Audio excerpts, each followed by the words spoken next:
हनुमान् श्रीपदो वायुपुत्रो रुद्रो नघोजरः अमृत्यवीरवीरश्च ग्रामवासो जनाश्रयः धनदो निर्गुणः शूरो वीरो निधिपतिर्मुनिः पिङ्गाक्षो वरदो वाग्मी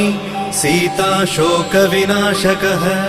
शिवः शर्वः परो व्यक्तो व्यक्तो धराधरः पिङ्गकेशः पिङ्गरोमा